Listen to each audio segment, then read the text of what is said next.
Hey, what's up guys? Phil here from Inspired Minutes. Welcome back to the channel. In this series, what we do is we take some of your favorite foods and turn them into some healthier options. So today we have a really fun recipe. We've got homemade instant noodles. Today's recipe is gonna be all about pho. So we're gonna be learning how to change the macros from this to this. So let's get cooking up, guys.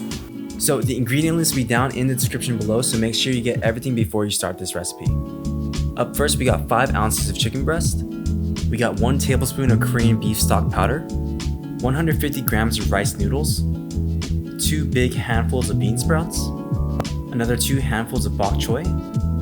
We got the aromatics here. We got 2 star anise pieces, 1 cinnamon stick, 1 kombu leaf, and 1 anchovy. We got a couple of basil leaves. And lastly, we're gonna need this butcher's twine to kind of tie up all those aromatics together. So the first thing we have to do here is we have to make something called a sachet, which is like this kind of makeshift tea bag out of like butcher's twine and some aromatics.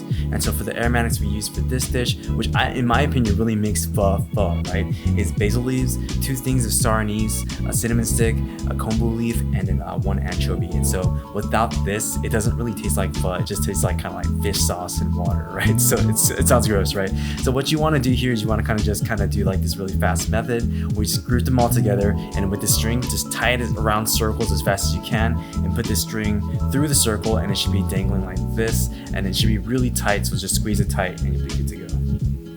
So now that we prepped up our sachet, it's pretty simple from here, guys. We just want to prep up our noodles now, right? And so the way we do that is we put some boiling water into like a big enough bowl that can fit all of them. And just a little caution here, we don't want to put too much noodles. We kind of overshot it with this recipe, so just half this amount is totally fine. And what you want to do is you want to fully submerge the noodles into the water, and you go no longer than 8 to 10 minutes, where you're going to fully cook them. And we're meal prepping this, so by that 3rd, 4th day, this is going to be like liquid mush. And now we just want to drain the water, and we want to put some sesame oil on top. This does 2 things. It adds a lot of flavor to the dish. It also separates the noodles, so we don't have to just eat this like big clump of noodles as we pour the hot water into it later.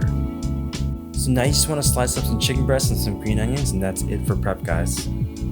So now it's time to assemble the broth for our instant noodles. This right here is Korean beef stock, and it's really interesting here, right? Because I added this and it tasted just like the pho that I get at the restaurants, right? Which really raises my eyebrows to think like, are they really making that 2-day broth when they serve me this soup, right? Because this tasted just like what I get there, right? So I'm pretty sure that this is what they use. So if you want a really quick recipe for pho, use this one, right? So we ended up putting 1 tablespoon of that beef stock, 1 tablespoon of sambal if you want some like kind of just a little bit of like spiciness, 2 tablespoons of fish sauce. It's really salty, so we're just gonna add a little bit of salt and a little bit of pepper, and that's all we need for the seasoning, guys.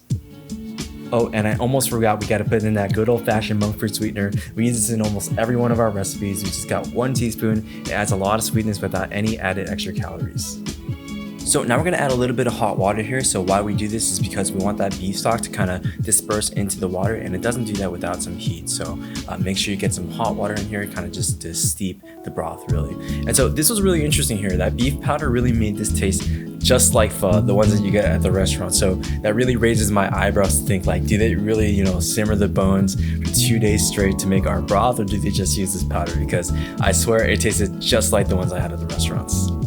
So now it's pretty simple from here, guys. We just want to add the bean sprouts in first. The reason why we want to do this is because it has like a really strong structural integrity, so it doesn't really wilt in the water.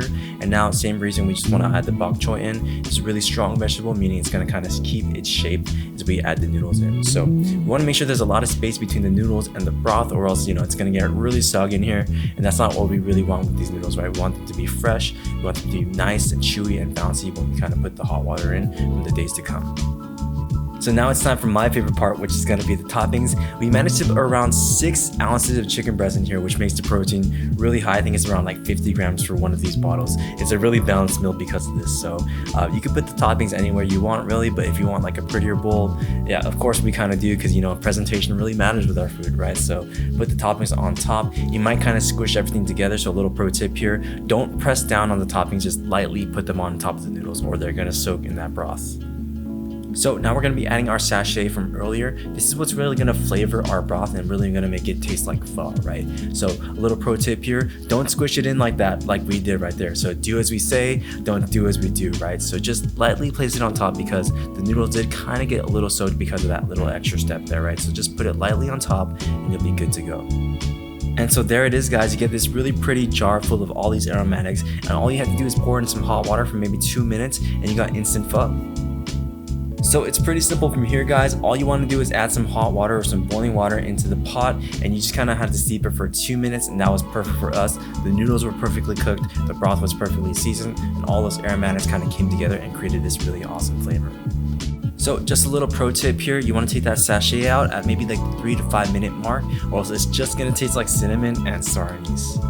So now you can add any toppings you want. I chose lime and I chose sambal just because I want a little bit more acidity and a little bit of spiciness to the dish, right? So you could even add some oyster sauce if you kind of want to make it a little bit more savory, but you know, the world is your oyster. You can kind of put whatever you want in here. So this really blew me away on how good this really was, right? This was the first day I had it, and it was really fresh. It really tasted like the ones I have at the restaurant. I can't really stress that enough, but it was really that good, right? So this is the third day as I'm recording this. It was in my fridge for 3 days. I made this on Monday, and I ate these today on Thursday, and they were just as good. And it was really convenient to just kind of pour some hot water into a bowl and have a really high protein meal. And yeah, it was just delicious, and you guys gotta try this one out. So this was one of those recipes where I really didn't think it would work, but this recipe really proved me wrong. It was really delicious, and the best part, it was really convenient throughout my week to just kind of pour in water to have this really nice balanced, high protein, low carb, low fat kind of meal. It was really easy to make too. So if you liked the video, guys, feel free to like the content and subscribe. If you guys made these for yourselves, we would love to see it. Tag us on Instagram at Aspire Fitness Walnut, or check out our blog online. It's about healthy Asian food at aspirefitnesswalnut.com. So yeah, hope to see you guys in the next one.